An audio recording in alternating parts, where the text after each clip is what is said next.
interviews. The only way is the right way, I might say. Nobody doing it better, y'all some lightweights. Malik right, up all day and all night, pushing all the buttons up to something till it's alright. He looking at it from all sides and angles, got a stripes on his body like he played for the Bengals. Oh man, there's no one discussing it. They came, they stayed, they either did it or done it. Man, I love it, cause all they ever do is win. So kick back, relax, the TWSN.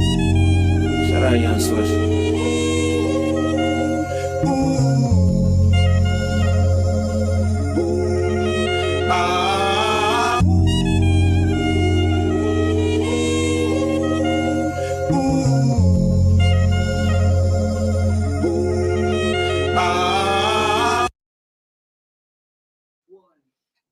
Thank you guys for tuning in to another episode of State of the Jungle with Malik Wright, presented by the Right Way Sports Network. I'm your host, Malik Wright. Joined by my co-host, as always, we got Daniel Alameda, Logan Fulmer in the building, and Evan. Before we jump into the show, make sure you guys do us a huge favor, give this video a like, subscribe to the channel, turn on post notifications so you guys never miss when we go live or upload content. Drop your comments, your questions, your thoughts in the comment section because we'll be sure to try to get to everything throughout the show. Boys, I want to start off with the Bengals. The Bengals defeated the Dallas Cowboys. I want to get some of y'all takeaways of the game after seeing it. Daniel, let's start with you. Yeah, I think that this was a very interesting game when it comes to what I was feeling, right? Heading into this game, even watching the game, it was like you're rooting for a win, of course, but it was really just evaluation. I think that was one of the more fun parts of this game, really just evaluating, okay, who are the players that we can look forward to next year? Look on the defense side of the ball. The Miles Murphy thing. He had the most snaps out of any defensive lineman out of the Bengals. So we got some good looks at him, right? Guys like Joseph Osai. Joseph Osai had a couple, good plays. And just really evaluating these guys because, right away, first two drives, it's like, man, defense looking a little rough right away. Offense makes them, doesn't, look exceptional. And then you get to the third and fourth quarter. And then the fourth quarter, you go and your offense stalls out. Joe Burrow throws an interception and you're about to punt the ball away. And I'm going to be honest, this was like every other Bengals game this year. And that was my thought, throughout the game. It's like, man, we're about to punt the ball away. Cooper Rush, they're going to drive down here. They're going to score. And you're going to go on for, 4 straight losses. And what are we going to talk about on the show? This is going to be an outcry. This is going to be the same exact conversation you had with the Steelers, but worse.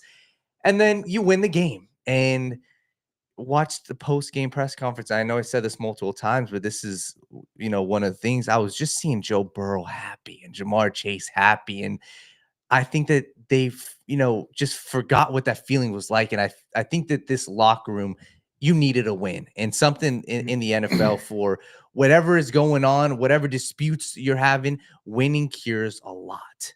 And that was really my takeaway from this is as bad as this season has been, as bad as it's gotten, you still have something in front of you to play for. You have 4 weeks ahead of you to build some momentum that seriously carries over to the following year because it does.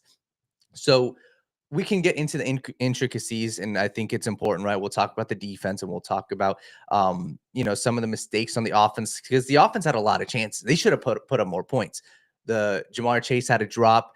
Tee Higgins had a couple drops at 3rd and 2 call. In the red zone, you call a fade to Tee Higgins and you kick a field goal. That was a huge missed opportunity by the offense. So all around, it was a gritty game that we should say it shouldn't have been that close.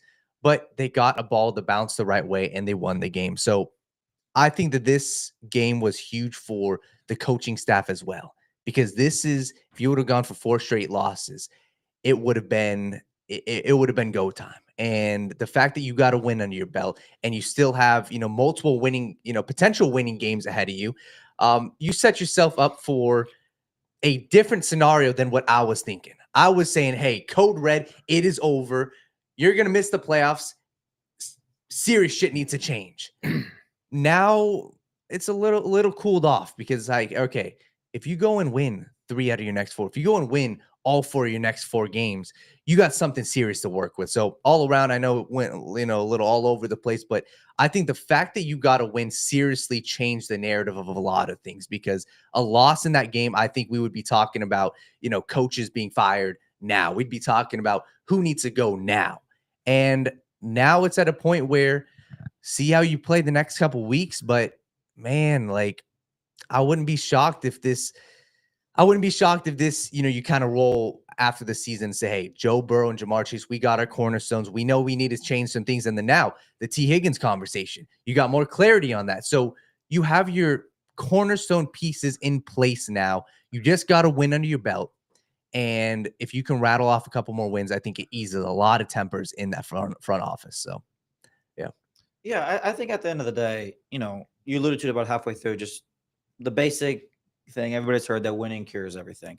And I know that a lot of us kind of went into that game with not necessarily focused on the offseason kind of thing, but that's what a lot of us were really at. And yes, we want the better draft picks, we want good players all the time, but at the end of the day, this team was very they were walking the fine line of everybody losing their shit and things getting ugly real quick.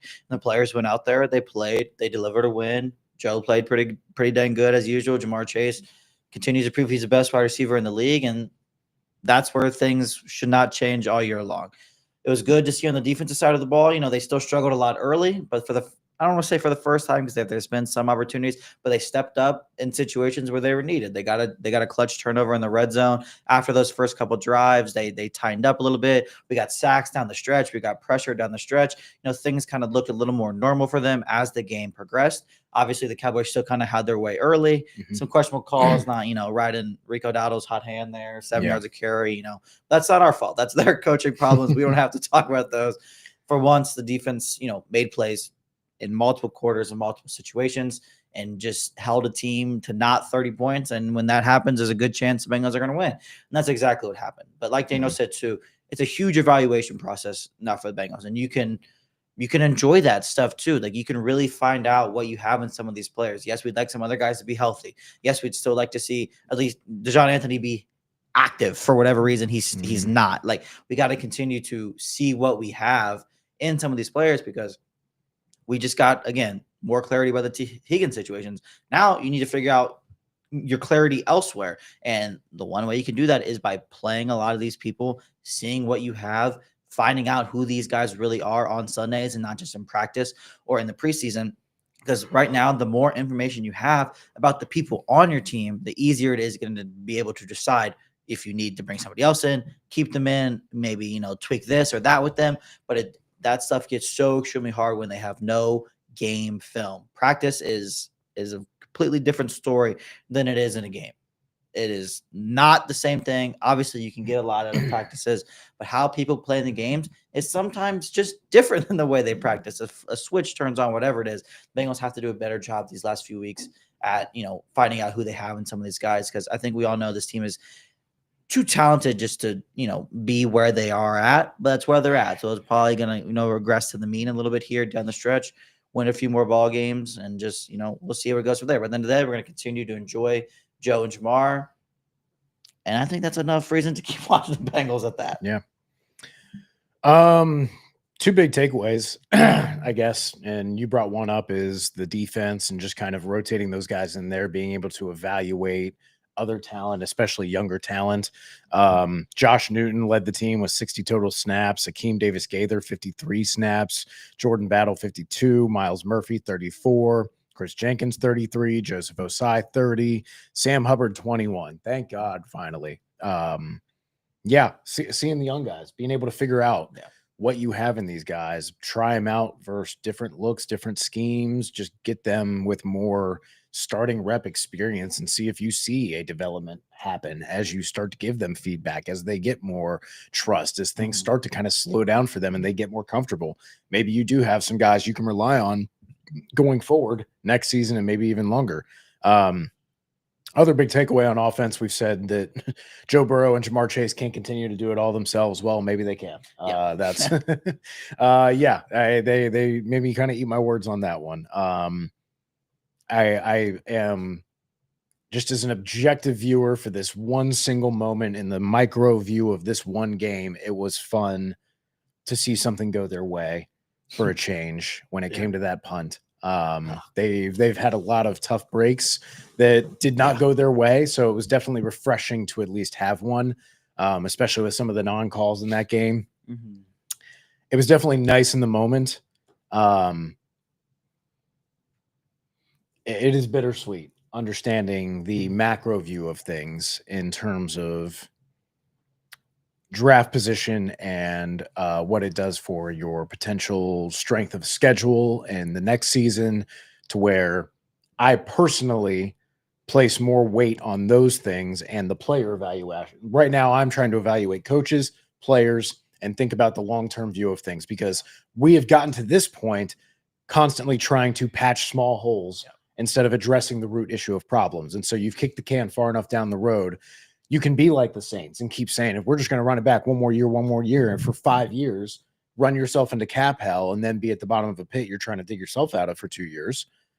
Or you can be real and address the problem right now, because I sit here and I posit to you that, like Daniel said, that game prior to that moment of that punt saving, look, Rico Dowdle, like you said, was averaging almost 7 yards per touch.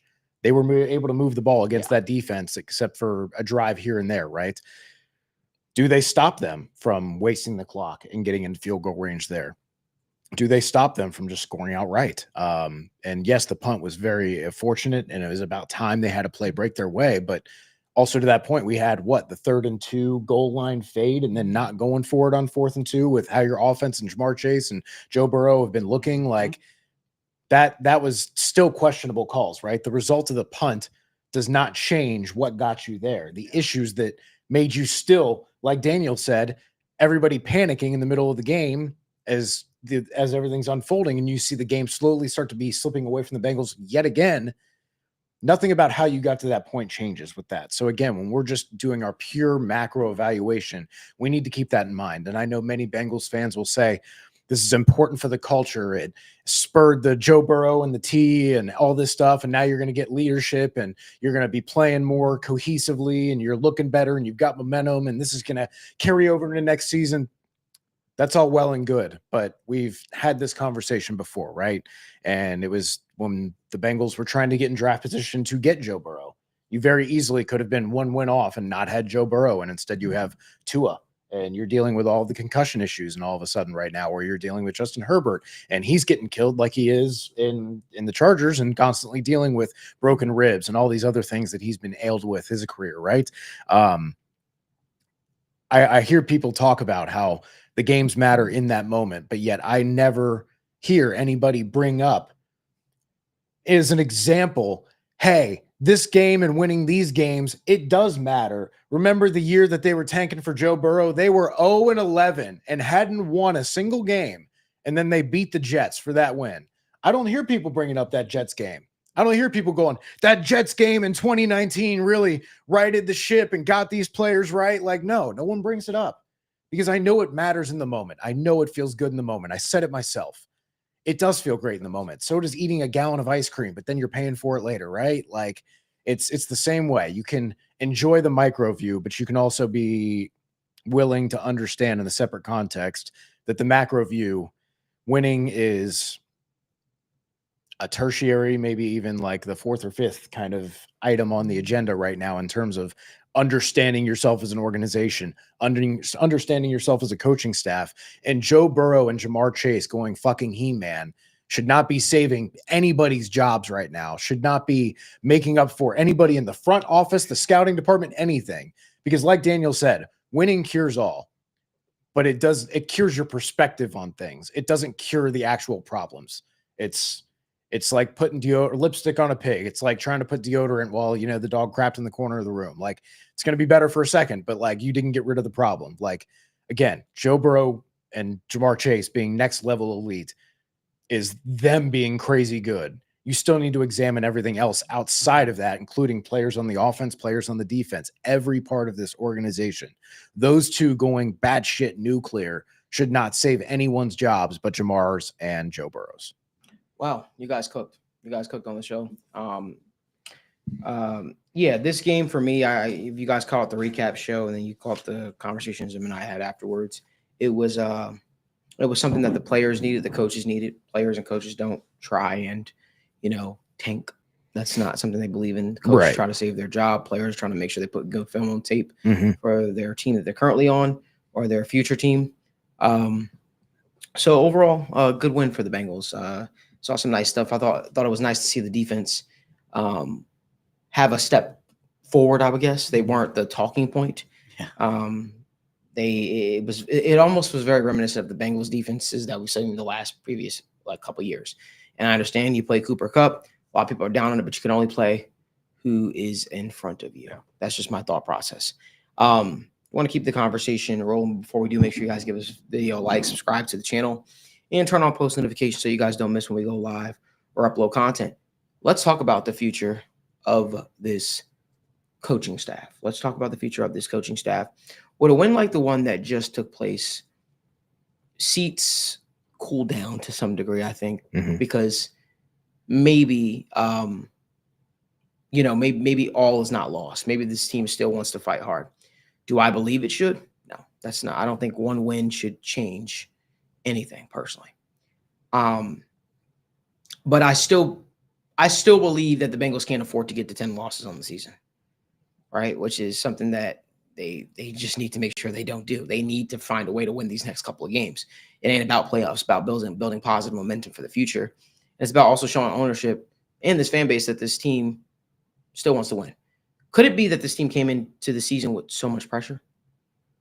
Could it be that the Super Bowl and all outside noise got into the locker room with contracts and all that stuff like that being in place? Could it just be as simple as that? Before I jump on the show, if you guys can't notice, I'm a little not like myself. I just want to make mention of this really quickly. I lost a very important person in my life this past week who, without them, TWSN, none of this would have been possible. And they watched my shows from the time that I started with this journey up until what I was doing when I moved to Cincinnati. So I'm pretty emotional right now. Just want to make mention because it doesn't feel right if I don't shout this person out. Robert Wade Amadeo, you were a huge factor in my life. And me making a wholesale change into the person that I am today. I was a knucklehead kid, and you took me under your wing during a very, very tough time. You were like a father figure to me in a lot of ways. And you'll be sorely missed. Without you, I don't know if I go on to be speaking at my class graduation. Without you, I don't know if I go on to do great things. Without you, I don't know if I pursue this journey. I don't know if I meet people like Logan, like Evan, like Daniel. And so I just wanted to make sure I mentioned that because, it's kind of really bothering me that I didn't get a chance to obviously say bye. And I just didn't think it would be right for someone who supported me, my family, my brother, and treated me like I was the son that he never had. I don't think it would be right for me to jump on this show and not mention him, especially because he was an avid listener. So Wade, rest in peace, brother. So let's get back to the topic. So the future of this coaching staff, let's talk about it really quickly. Evan, what are your thoughts, man? I think we need to keep in mind the big thing comes back to, again, that this is not Zach Taylor, the individual's fault, right? This is the fault of years of dilapidation and degradation of this roster. This is failure to address that in both pro scouting and college scouting and be effective in the use of draft capital and other resources. This is failure to develop talent year after year after year with new guys in the building. And when you have that level of, I don't want to say ineptitude, but not meeting the standard from top to bottom, the easiest thing to do is get rid of the entire coaching staff, because it is hard to just say, hey, Lou, you need to get rid of Marion Hobby and also, linebackers coach, or like, hey, Frank Pollock needs to go, but, we're going to keep some other guys. And that can be a great way to get new perspectives in the building, but head coaches are not often eager to let their guys go like that. So it's usually cleaner to go the entire route. So I say that with, again, fault lying with front office, with every member of the coaching staff, especially the guys in development, the guys who are doing the offseason work, who fail to get this team prepared every single year.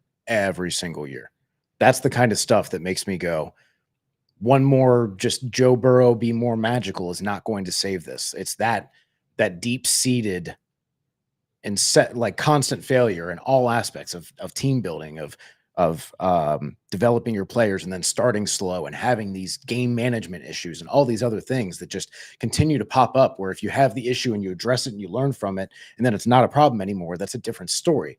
But we're still having the same conversations about bad play calls on 4th and short or 3rd and short, about not being aggressive in the right situations, about not wanting to win the game, about making critical mistakes that are just easy, basic fundamentals, right?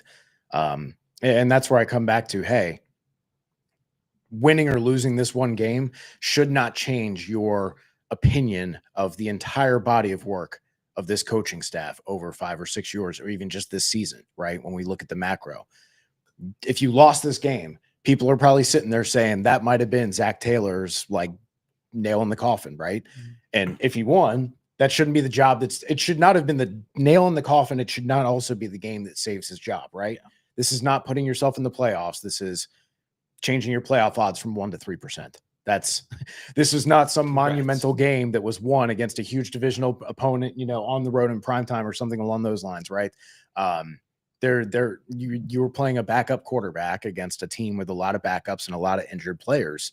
And that's just the reality of it. And you managed to eke out a victory and you got a good break. And that's fortunate. You can celebrate the result, but still, like I talked about last week, look at the process that got you to a result. And bad process to good result is not consistently repeatable. And I think that you can celebrate the victory, but also be cognizant of that fact. And we can't let one victory color our expectations or our view of things. Yep. I think that would be a grave mistake. Yeah, I think just because you just always, it's a term that's not necessarily used in this kind of aspect, but just recency bias kind of thing. Don't let the very recency bias the situation that occurred most recent affect your outlook on the situation as a whole.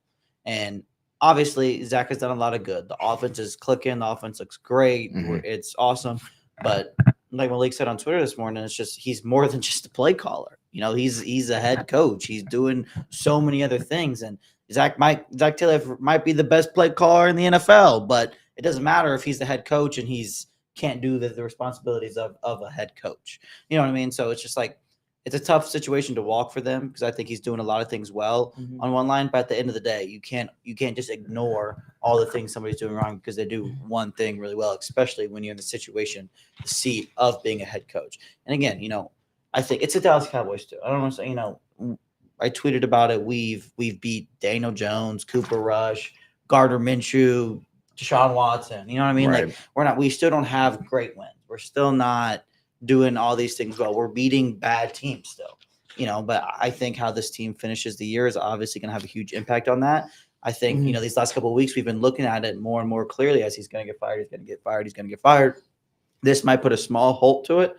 But again, now you play the Titans, who obviously Brian Callahan, if you lose to a guy that left, that doesn't look bad. If you lose to a Broncos team as you're still trying to fight for, your playoff health, that looks bad. And then if you lose to 2 divisional opponents and you win 1 game in the division all year, that looks bad. It's still so easy for things to get bad down the stretch. A win is nice. A win is good. It kind of relaxes everybody a little bit, but there's still a lot of information that's going to be gathered about Zach Taylor and this coaching staff going forward. But they can rest for like a day. And now it's going to start to get warm again after starting Sunday. No, yeah. I think for me, and the one thing I really want to focus on too is when we talk about the head coaching, position, my philosophy, especially for this Bengals, is you don't fire Zach Taylor if you don't already know who you want. And it may sound crazy, like, okay, well, you need to interview people. And that's what a lot of coaching is, right? A lot of organization, when you fire a head coach, you don't really know who's next. I think that this is a team where you should be looking and saying, hey, it's pretty simple. And especially within the organization, they should know what the issue is. They should know what we need, whether it's, okay, Zach Taylor's not getting done. It's a culture thing. We need somebody who's more respected. We need somebody who's done it. We need a young defensive mind. Whatever it is, the organization should have their focus and their focal point. It shouldn't be, hey, let's fire Zach Taylor and then let's go see if it's Ben Johnson, Mike Vrabel, Brian Flores, or, somebody else. That, in my opinion, that's where the conversation starts when we say, hey, is Zach Taylor on the hot seat? And also, is Zach Taylor actually going to be in consideration to be fired? And for me, that's how I would look at it. If I'm the organization, I'm saying, hey, I'm going to know exactly who I want, and I'm going to know exactly who I'm going to get before I even let go of Zach Taylor. So when it comes to the whole coaching staff, conversation of who should get fired and who shouldn't, it really depends. And this is where we're at. It depends on how you look the next 4 weeks.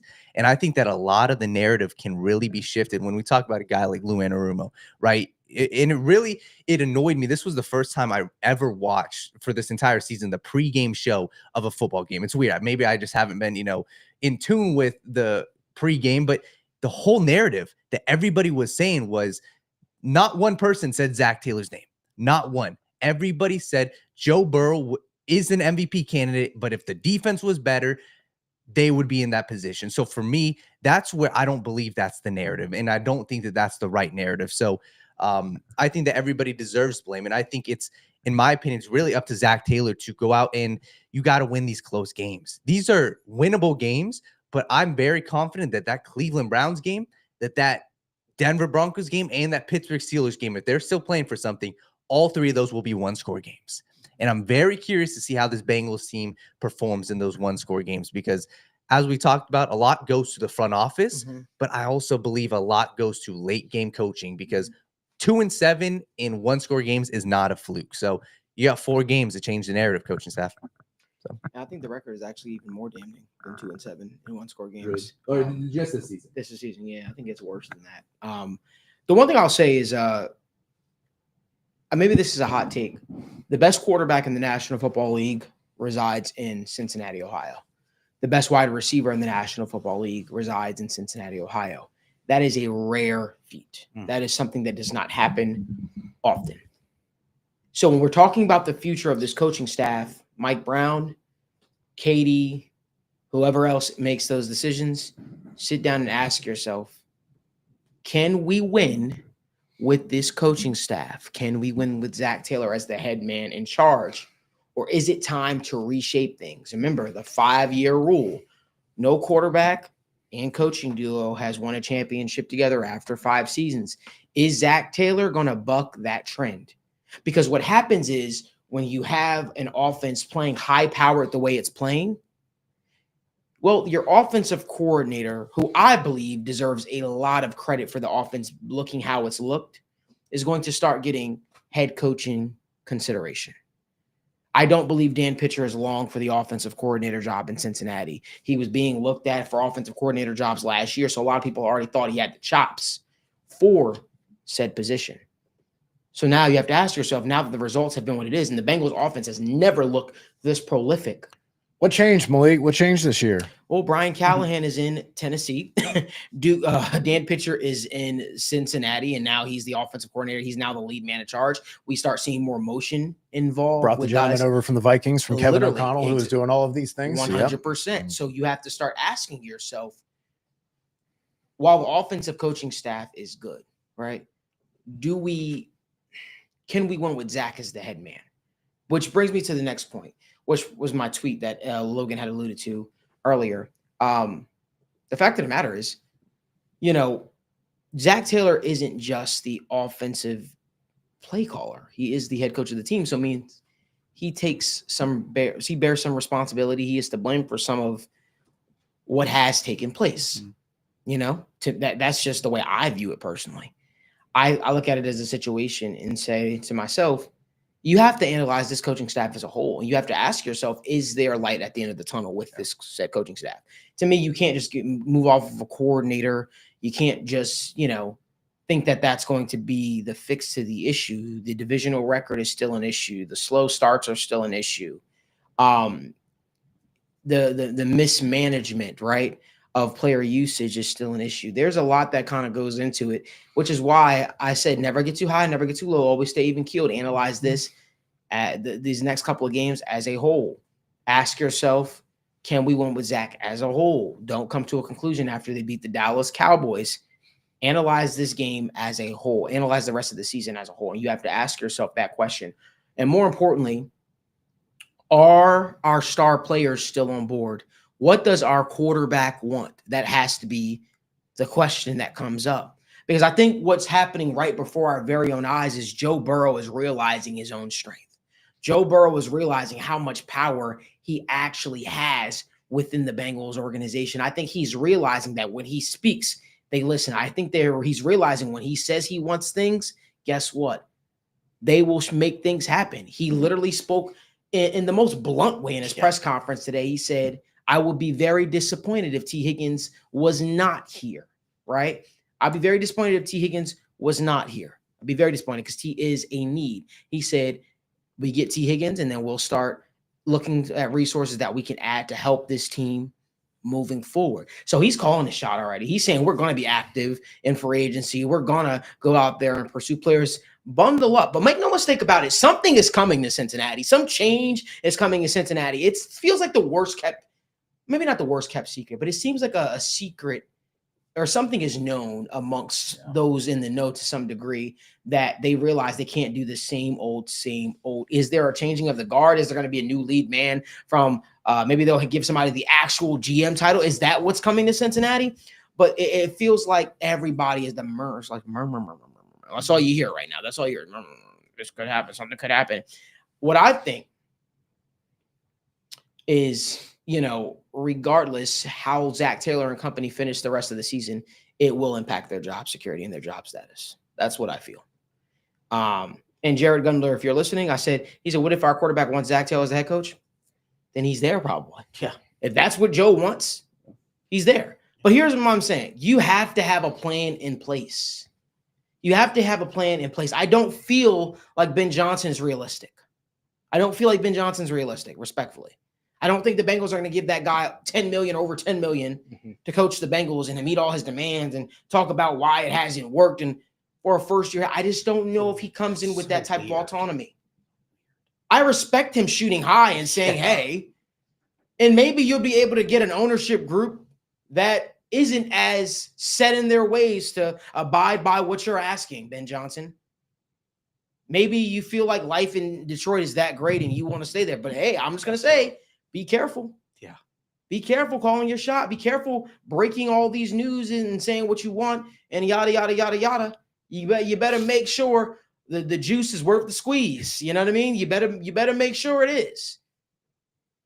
So that's my thought process on the Ben Johnson. So you have to ask yourself, if you were to move off of the Zach Taylor, who is an ideal fit? You guys know who I liked already. Bill Belichick was a guy that I thought made sense for Cincinnati for a lot of reasons. He's now at UNC by all these reports. Good for Bill Belichick. He's coaching in college. His son Steve is a coach in waiting. Got all that. What happens now, right, with the Bengals? What happens if they do this? If they were to move off of Zach Taylor, who realistically would they go out and get? Now, hear me out. I don't like the idea of Lou being scapegoated. I've been very, very clear about that. Mm-hmm. But the Bengals are in a weird spot where a lot of seasoned defensive-minded coaches, head coaches, or coordinators might be out of a job. Or looking for one. There is a guy named Mike Zimmer, who's the defensive coordinator of the Dallas Cowboys, who's beloved in the Bengals organization. Depending on what happens with Mike McCarthy, would the Bengals entertain bringing Mike Zimmer back, who has a home in Kentucky? Would they consider bringing Mike Zimmer back as their defensive coordinator if they were to move off of a Lou Anarumo? I don't know. Would the Bengals consider bringing in a Dennis Allen? I don't know. There was whispers and rumors and rumblings that Todd Bowles could have been on the outs. Would they bring him in? I don't know. Would Robert Saleh? I don't like the guy personally, but as a defense coordinator, I think he's overrated. But would they bring him in? I don't know. But these are things to think about. To me, no matter who you say is the next defensive coordinator, you said Terrell Austin stunk. He got fired. He did stink. He went to Pittsburgh. They are now killing it as a defense. Lou, everybody hated him. Then they loved him. Then they hate him again. That guy's going to be a defensive coordinator in the league. Make no mistake about it. I've been told that several times. Is that a guy that's going to come in where you're like, hey, do you think Lou's not going to get a job? He's probably going to get a job somewhere as a defensive coordinator. I see somebody said Brian Flores, he can't do a lateral move. He's under contract. The only move he can do is upward. Brian Flores ain't coming as the Bengals defensive coordinator unless you go out there and you say we're hiring Brian Flores as our defensive as our new head coach. Would the Bengals, Gary Jellison, great idea. Would the Bengals bring in Robert Livingston, who was their defensive backs coach, who's now at the University of Colorado? With Deion departing, would he come back to Cincinnati and be the defense coordinator? If we're having this serious conversation, we have to have targets in mind, and we have to have realistic targets in mind. That's just my thought process on a lot of this stuff. For me, got to have a plan in place. You got to know what you're doing. You got to ask yourself, what coach is going to also want to come to Cincinnati, understanding your job is not just a coach. When the season ends, you're back on the road. You're going to the Senior Bowl. You're scout. It's almost similar to a college-like program, the way they're structured. For me, I believe in Lou still as the Bengals defense coordinator. I think that the changes need to happen organizationally. I think the people that are calling the shots, I think they need a true general manager in there. I think you get a general manager that is capable and that is allowed the autonomy to do what is needed to do and necessary to do, could make wholesale changes for this Bengals team. Because it's the one common denominator through the years. It's the one common denominator.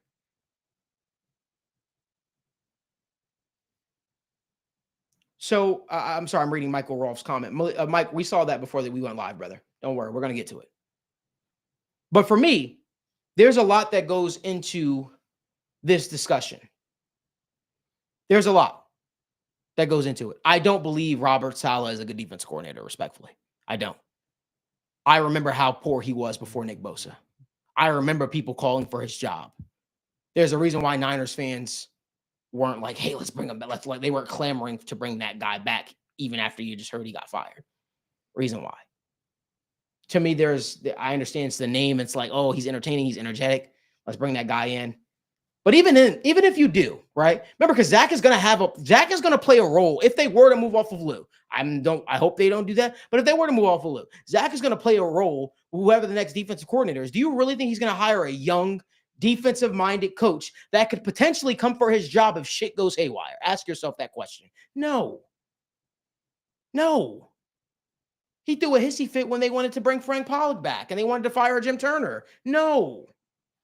You say Mike Vrabel, I have a hard time seeing Mike Vrabel swallowing his pride and wanting to coach under Zach Taylor, especially when he believes he's probably more qualified.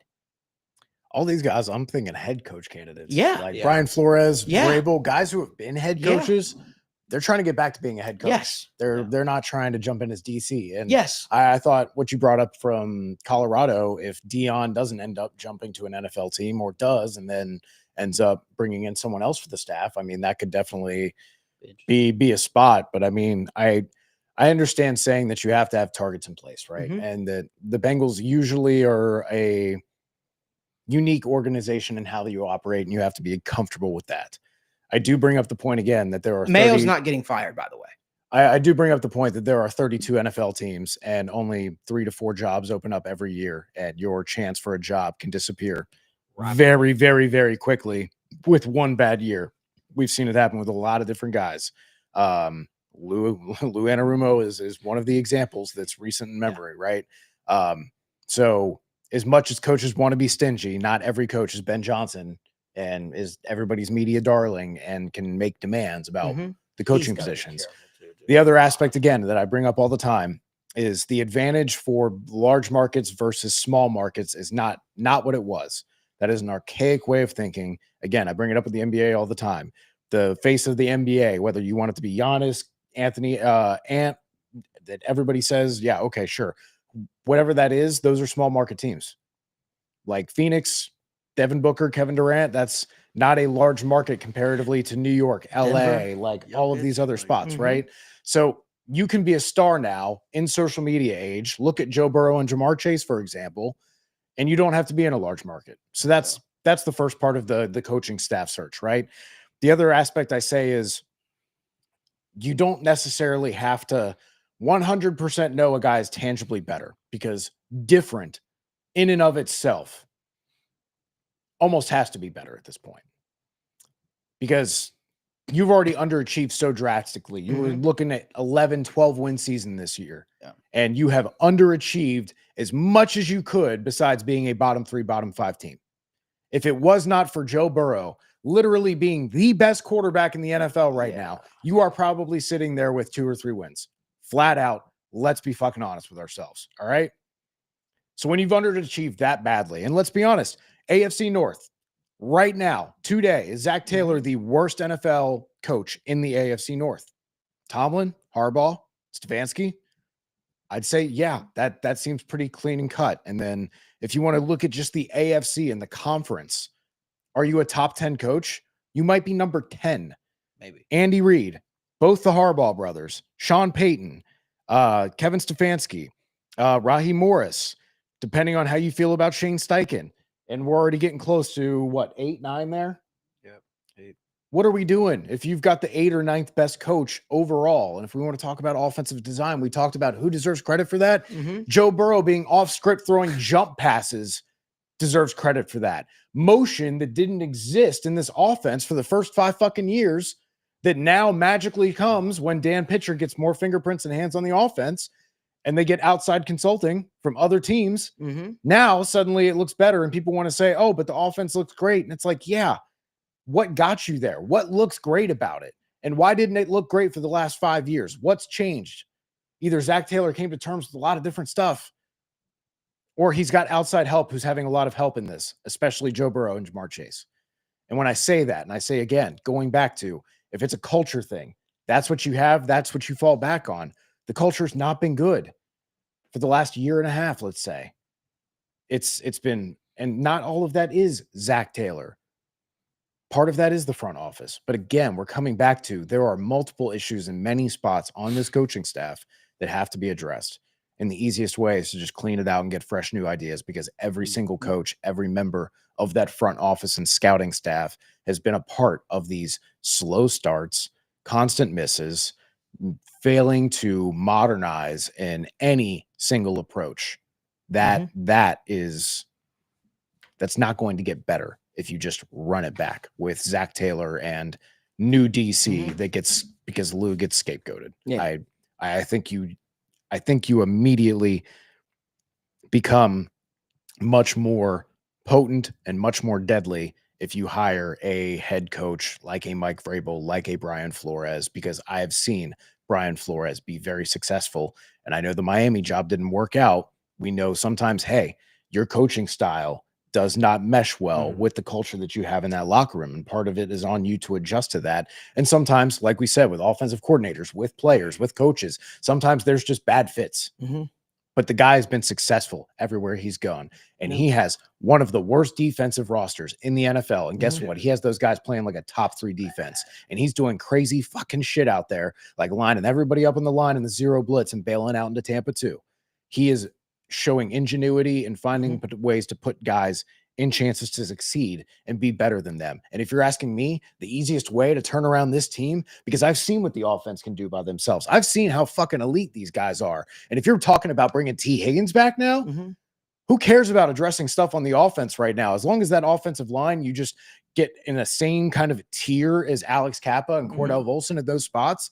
You got all your receivers and Joe Burrow. You get a guy like Brian Flores who, hey, now you don't have to knock it out of the park and chase 2-3 top tier defensive end free agents. And you don't have to spend 6-7 picks in the draft on defense to feel like you're plugging those holes, because guess what? You've got a guy in Mike Vrabel, or you got a guy in Brian Flores who can get the most out of whoever you can manage to get in there that you feel like fits your vision. And I feel like that is the easiest way that I can sell myself, you, the fans, anyone who is trying to understand how the Bengals get back into contention for a Super Bowl, that is a legitimate path. That is a legitimate way that they get back into the race next year. Cook, Evan, cook. Wow, you're on fire today. Appreciate you. How to get it out. Let's keep the conversation rolling. Do us a favor, give this video a like and subscribe to the channel. Let's talk about Tee Higgins. So Tee Higgins has officially parted ways with athlete's first agent, Dave Mulgeta. Let me just say, we talked about this last couple of weeks where we talked about, would we see Tee Higgins basically take ownership of this and say, hey, I want to, if he really wants to remain in Cincinnati, maybe not the last couple weeks, actually, it was the show I did with Zim last week and the week before, but talked about would he pull a TJ Watt? TJ Watt didn't leave his agent, but TJ Watt just accepted the deal that the Pittsburgh Steelers offered because he wanted to remain with the Pittsburgh Steelers. But what we're seeing right now is Higgins now taking ownership, basically saying he wants to remain in Cincinnati. Now, understand something. David Mogetta is fantastic at his job. And, Tee Higgins had an agent. He switched to Dave Mogetta. And then now he's leaving Dave Mogetta. And I'm thinking the situation here is, Dave has a record. Athletes first have a record of getting guys paid the most optimal amount that they can when their contract does come up. And they usually break the bank with teams. The issue with T is, the injuries do play a part of it. You have to try to play ball with the Bengals if he actually wants to remain with Cincinnati. You have to sort of try and play ball with the Bengals to a degree, because you understand that you do have some factors working against you, such as the injury history, the missed time. So, maybe the offer that the Bengals were offering him wasn't that egregious, wasn't to the point where he could justify passing it up all because for a few extra $1 million, essentially. And that's where the agent part comes in. Hey, the agent want to make sure that they're making their money too. Yep. The agent wants to make sure they're making their money too.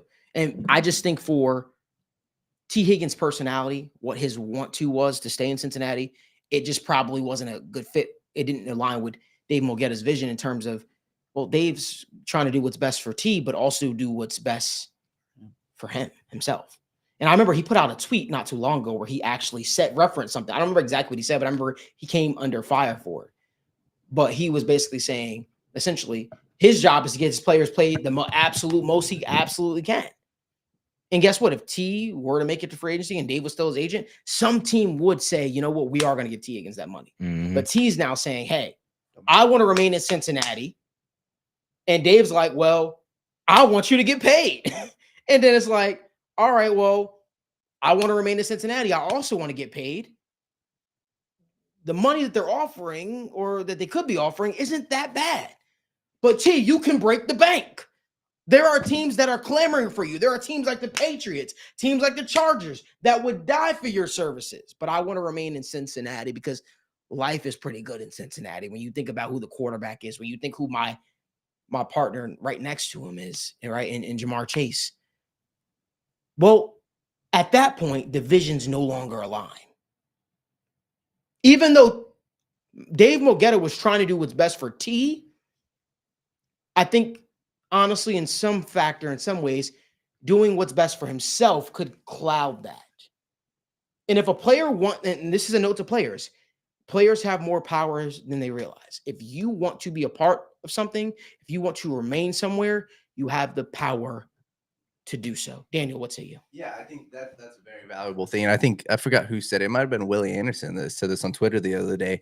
Like, these young guys, and obviously it's new to them, these young guys have to remember, I feel like this is an issue with a lot of the guys, the agents work for them.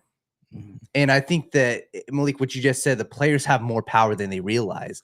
And I think that's just kind of the theme, honestly, of the past week for the Bengals is Joe Burrow, Tee Higgins now.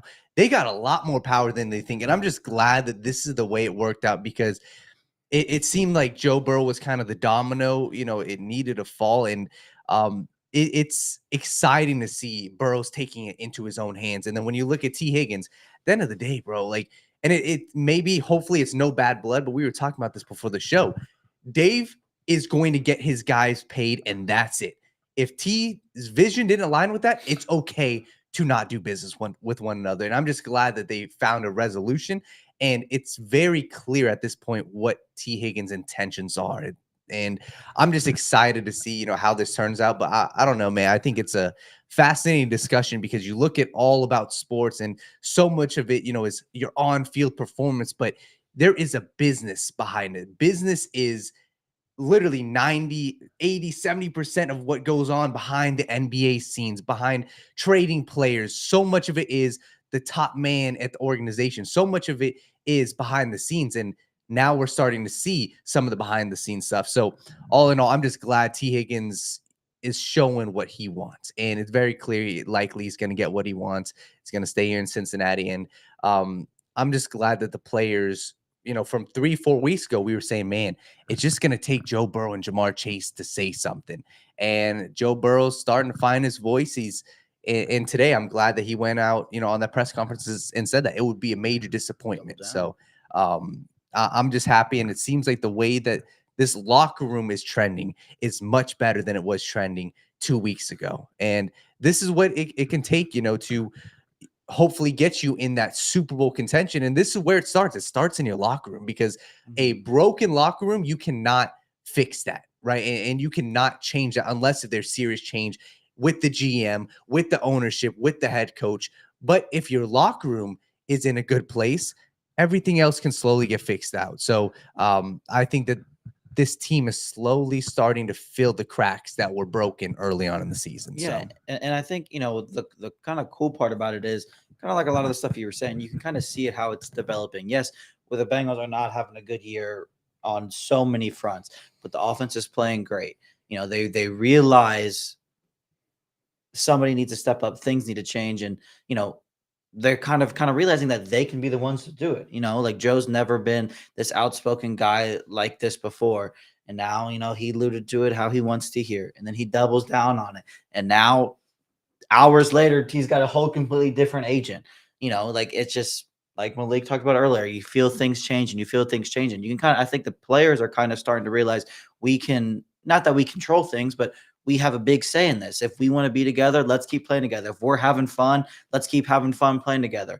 And we can figure the rest out later. We know what we have right here is working.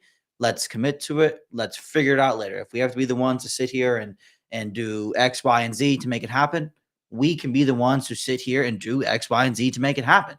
It sucks that the year's lost, but sometimes situations like this are what people need to step up, to have realizations in life, not even dealing with football. When you get smacked in the face and dealt with adversity, it's all going to be about how you respond to it. And this is how we're responding to it. We're trying to make the best out of it. And if this is what's going to come, different leadership from Joe, them wanting to stick together and create bonds, stay with their bonds and do things, that can be pretty damn valuable as well. We'll have to see how everything says. Obviously, it's not a done deal. Obviously, T does sign a contract and everything, but it's continuing to grow and feel more and more like he's going to be back day after day. And you can't feel anything else when Joe Burrow's the one saying it. What are your thoughts, Ev? No, I agree. I think it's great to see Joe Burrow using his leverage and his power, and maybe this is something he's gotten more comfortable with as he's become a bigger star in the league and feels that he has the gravity and the power to kind of throw his weight around in there. But I also think it says volumes about where this organization is at in terms of their structure, their standard of operation, for the staff, for the scouting staff, for the coaching staff, for everybody, that your star player, who has largely been very muted in the sense of, hey, I'm going to lead from behind the scenes. I'm going to let these guys do their job. I'm not going to cause headaches. I'm going to be, the quarterback who's at the head following the captain, and we're going to steer the ship in the right direction, and we're all going the same way. And I'm not going to be complicated and difficult and fight you every step of the way, and do the Aaron Rodgers and be like, hey, you got to keep Thad Moss around because I'm friends with him from LSU, like that kind of stuff, right? But this is a constructive way for him to exercise his power and not be a headache, but instead be a voice and an advocate for the players on the team when you feel something isn't going right, when you feel someone is not being held to the standard that they should, because we've seen them struggle at times over the last couple of years, right? But this has been very different in his demeanor in press conferences, after games, after practices, throughout the week. Every time we've seen him, that body language is different than we've ever seen. And his delivery and what he's willing to say has gotten closer and closer to the hypothetical line, right? This is the outward. This needs to be different. I want it this way. Not, I would prefer, but we'll see what the team thinks and what's best for the organization. No, it is, I want this path of action, and I'm going to be extremely upset if it's not. That is That is a power I'm happy to see him flex because Yeah. he knows he is a elite level player. Jamar Chase is an elite level player. These guys have been playing the game for a long time. They know who's out there not doing their job. Did you also And- hear when Joe said he would also like the organization to bring back Mike Gesicki? Did y'all hear that? I did not. His press conference, he did. Not this one, the one before. Really? Oh, Hey, he the was one asked before. about it. He was asked about it. He said, I'd love to have Mike back. He's been huge for us. But that's the point is now he feels the need to do this because otherwise he won't be heard. And whether that's the fault of it's the fault of the entire organization that's there to support him. It's the fault of ownership, GM, everybody, right? GM? Like GM, director of player personnel, Oh. right?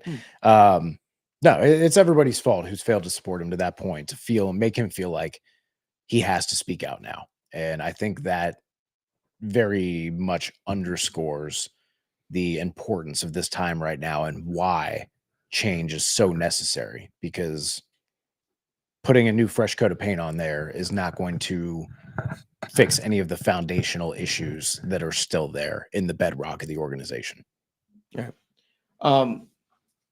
I think the last thing I kind of want to touch on with that is I want to ask y'all, I'm going to get your opinion on this. If it isn't coaching, what change do you guys think is coming? Because Joe Burrow alluded to change being necessary. Is it approach? Is it aggressiveness? Is it front office? Is it decision makers? Is it being more modern? We were joined by TWSN analyst Michael O'Hara on the show, and he talked about the Bengals moving to becoming a more modern organization and operating, in the current times, and not just half-assing it some ways. It can't just be a thing you do some off seasons, and it doesn't have to just end in the off season, right? It's a thing that should happen year round. You should constantly look to improve the roster. The Ravens always look to improve their roster, and do not discount what a general manager with fresh ideas could do for an organization. Look at what happened when Brad Holmes took over for Detroit. But you also have to be willing to allow that guy to really thrive in that role of a general manager. You have to, and see what that guy is, capable of doing. I think that's going to be so crucial for the Bengals if they do decide to make some change. Personally, I think that's going to be so crucial. And we've seen time and time again when guys get certain roles in certain positions, such as a general manager or key decision makers, the change they could make. For me, I think the Bengals are in need of someone who's been a part of a prolific organization that has shown the chops to do it. Somebody such as Alec Halaby. You guys have heard me talk about him time and time again. Would the Bengals be that, would the Bengals be reluctant or resistant to that idea of a new voice, a new face in the building? And again, it doesn't have to have any bearing on Duke Tobin's job, seeing as he's the director of player personnel. Ideally, the feelings would be hurt in it, but you want a new voice in there. I mean, you got the one guy that's being considered, Trey Brown, right? Do you consider him, moving him up, to stave off other people clamoring for his job? Do you officially give him the title of general manager or move him to director of player personnel and do something else with it? I have no idea. But to me, it definitely needs to be a changing of the guard. Danny, you were about to say something over there. Yeah, I think, well, I just want to add that one thing. And the changes that Joe Burrow alluded to, I think a lot of it also has to do with, maybe it's not coaching or whatever. I think a lot of it has to do with Joe Burrow doing what he's doing now, saying, hey, the changes that I want, I'm going to make it known. And I feel like, and I saw some people in the chat, well, it doesn't matter, he's not the owner. Well, if that's the sentiment you want to go with, okay, we can play that game. Let's say the owners and the GM and the organization, or Duke Tobin and the organization, doesn't go with what, Joe Burrow wants to say. Hey, you want Tee Higgins, Mike Gesicki? All right, they're gone. So how is Joe Burrow going to feel? How's that changes the entire dynamic, and that shifts so much. And I would hope, and I would almost bet on, with what Joe Burrow is saying now and what he's outright saying, the organization is going to make happen. And I think that that's just where it stands right now. The change that Joe Burrow wants to see, I feel like a lot of those could be personnel-wise, player-wise, whether it was Tee Higgins staying, whether it was Mike Gesicki. The one thing I will be curious is, hey, does he want a different voice in the locker room, right? Some we talked about a couple, shows back was, hey, Joe Burrow has had a head coach in the past at Ogeron that pushed him, that outright said, hey, I'm going to push my quarterback. We saw Bill Belichick and Tom Brady. Many accounts Bill Belichick had, called out Tom Brady the same way he would Jamie Collins, same way he would James White, the same way he would the wide receivers. That would be my only question with Joe Burrow. Hey, does he want somebody in the locker room that's willing to push him in a way that he hasn't been pushed before? Because it does feel like, hey, Joe Burrow is the man. And we're going to tell him, hey, Joe, you maybe could have done something wrong, but maybe nobody's calling him out on his bullshit. And that's not to say, he's not a good quarterback, but that's to say maybe he wants somebody that as a head coach that's going to truly push him. That I don't know, but I feel like the main changes are what we're starting to see him say, hey, Tee Higgins, I want this, and just be outright more spoken. And we'll see what happens in, free agency and in the offseason. But I feel like the Tee Higgins domino is a massive domino that fell because, quite frankly, Jamar Chase, Tee Higgins, Joe Burrow, this offense is pretty much stacked. If you go re-sign Mike Gesicki, yeah, you need to add to the interior offensive line, but we're seeing them be one of the best offenses in the NFL now. I feel like this is a huge push that Joe Burrow has made, and I'm just curious, and I'm excited to see him fully grow into this role of being more of an outspoken leader, because I think that this is the massive change that he was hoping for. So For sure. And I think that the one thing I'll say is, you have to rebuild this defense. You have to leave no stone unturned when it comes to rebuilding this defense. I mean, it just needs to be a focal point, no matter who you bring in.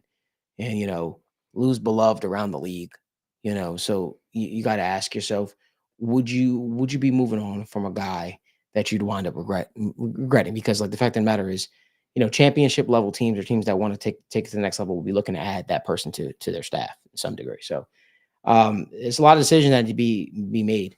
I think a lot of them need to start up with, I think that a lot of them need to start in the front office in decision making personally. And then I think they can move forward. The last thing I want to say before we move out of here real quickly, because it's going to be a little quicker show today, is just want to get everybody's thoughts on the Titans game real quickly. Evan, let's start with you. Then we'll go to Logan, then we'll go to Daniel, and I'll finish it up. Yeah, fun storylines with some Bengals reunions. Obviously, Tyler Boyd getting to see those guys again, Callahan getting to see the guys again. I know they have a lot of good ties between the coaching staff and the players. That's a fun element. This is another one, just like the Cowboys, where if you don't win, you've got some serious pressure on the coaching staff. It just gets ramped up even more. This is one you've got to walk away with. The Titans had about 2 weeks there, maybe 3-4 weeks ago, where they looked like they were putting together some pretty competent football, and then the bottom has dropped out on that again. I guess Will Levis has kind of reverted back to the norms a little bit, and they've struggled a little bit more with putting together some down-to-down, drive-to-drive consistency. So if you can just stop those 2 or 3 drives where they kind of put things together a little bit, I think the Bengals should be able to escape with this one. Would definitely, I would say Tony Pollard is probably gonna get his. He's looked pretty good in the Titans uniform so far and has found some consistency. Calvin Ridley, since DeAndre Hopkins has been gone, has dominated their target share. He's been good for them. I just don't think that's going to be enough when it comes to as bad as the Bengals defense has been on the whole of the season, especially the last, would you say, 3-4 weeks. 5 or 6 guys have shown up to maybe not an elite degree, maybe not the best of their career level degree in terms of guys like Jermaine Pratt, Logan Wilson, but there will generally be 3 to 5 guys outside of Trey Hendrickson that make enough plays, right? Last week it was BJ Hill, it was Geno Stone, it was Jermaine Pratt, right? Cam Taylor-Britt looked competent last game too and had some good plays. I think that happens again where they have enough on defense, plenty on offense, end up getting the win, even though it's going to make draft position a little bit stickier. And depending on how the Browns finish out the season, it could end up affecting the strength of schedule for next season, but we'll see. I think for me, I agree with a lot of things Evan said. Specifically, what I'm going to be looking at a little more closely is, again, this Titans front, Jeffrey Simmons, Tavondre Sweat. I think everybody knows how much a lot of us advocated for Tavondre Sweat through the draft cycle. He's been amazing. The interior offensive line, not that there's much hope for the future or anything at this point, but they better be ready to go on Sunday. This Titans defense has been one of the more underrated units all year. I think that when their offense is playing at an average rate and their defense isn't on the field in terrible situations after turnovers or just on the field after quick 3-and-outs, they play really, really, really, really good football. It's a pretty solid unit top to bottom. There's no glaring holes. Everybody's just been playing pretty good football. Their offense, again, Evan just talked about it. It's nothing special. They got Tony Pollard, who's going to get his. Calvin Ridley's a good football player. Nick Westbrook-Akines has catches 1 touchdown every week. That's about it. That's just who they are. They got a pretty decent offensive line. J.C. Latham, Peter Skoronski. They're a decent group. But they're a group that is very prone to turnovers. Will Levis loves to turn the ball over. Some fumbling issues there across the board too. You would like to hopefully see the defense kind of continue the turnover rates of, just at least getting 1 to 2 a game. This is a team that loves to do it. If you can't continue to build off of that and continue to make them turn the ball over, then again, more questions should be had and whatnot. But again, I'm going to be looking again. This offensive line, I don't know how much currently is on it for the future, but they better be ready to block on Sunday because Devondre Sweat and Jeffrey Simmons are no joke. Yeah, I think for me, the big focal point is it's going to be that defensive line. And I think that's what the matchup is. And it kind of plays to the Bengals' strength in the sense that, hey, they are a dominant run defense. That's what they are. You go look at, what running backs have done. There's been maybe 1 to 2 games, in the past 8 games that opposing running backs have really dominated, right? And maybe it was that Commanders game. Brian Robinson had a good game. But besides that, I think it's going to be tough sledding for Chase Brown and this Bengals rushing attack. And that's something that the past couple of weeks, it's looked good in spurts, but they're not running it a ton. So I think it really is going to come down to Joe Burrow. I think if you win, and this may sound simple, but if Joe Burrow isn't forced into many turnovers, I think the Bengals should win this game pretty comfortably, just because I'm confident that this Bengals defense can't force some turnovers on Will Levis. I went back and rewatched them against the Jaguars.